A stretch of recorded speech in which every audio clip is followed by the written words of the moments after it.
So here we have the Audi A4 Avant on a 17 plate. I'm going to start off by showing you around the outside of the car, and then we'll hop in and run through some controls on the inside. But from the outside, you can see it's a 5-door car with alloy wheels. Let's start off inside the boot and then work our way around the rest of the car from there. So the tailgate on this car will open electronically. You can do that by using the button on the key or by the button on the tailgate itself. As we approach the boot of the car, you can see that we have got reversing sensors. Plenty of boot space as well, along with the 3 individually folding rear seats, should you wish to increase that space even further. Okay, so we're just going to work our way back round to the front of the car, and then we'll hop in and run through some controls on the inside. But now that we've done a full circle of it, you can see it's in excellent condition the whole way round. Just briefly before we climb in, I think it's what we're seeing the interior from this exterior point of view. There's plenty to run through on the dashboard, so let's hop in and we'll do that right now. Okay, now that we're inside the car, we're going to start with the dials. On the left-hand side, we have the rev counter, and on the right-hand side, the speedometer and fuel gauge. In the middle, you can see the total miles for this car, which are 24,797. Above that, we have a digital readout for the speedometer. The information that's displayed there can be changed using a button on the steering wheel. If we back out to the steering wheel, that button is this one just here. And on the right-hand side, we have the volume for the stereo.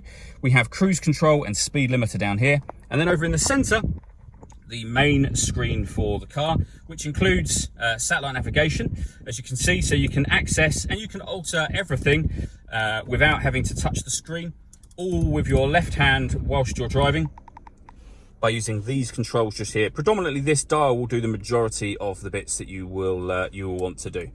So you can turn it around, select things, and you can see the map being displayed just there. You can also select to have your radio or your media, so your own music, and there's many ways you can listen to your music, including FM, AM and DAB radio. You can also stream your music wirelessly via Bluetooth audio. We've got auxiliary input, USB input, SD card input, and also CD player as well. Below that, we have dual zone climate control, so you can adjust the passenger temperature, the driver temperature, the fan speed up and down. You can turn the air conditioning on and off from here. And it's 3-zone climate control, which means you can independently control the temperature in the rear of the car as well.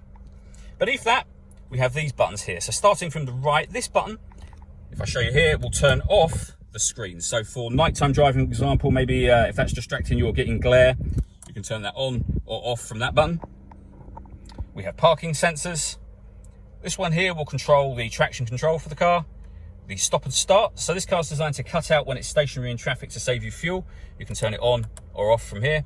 And this will change the way the car drives. So you can put it into comfort, auto, dynamic, and individual. So you can change all of these depending on what kind of driving style you have or what kind of road you might be driving on.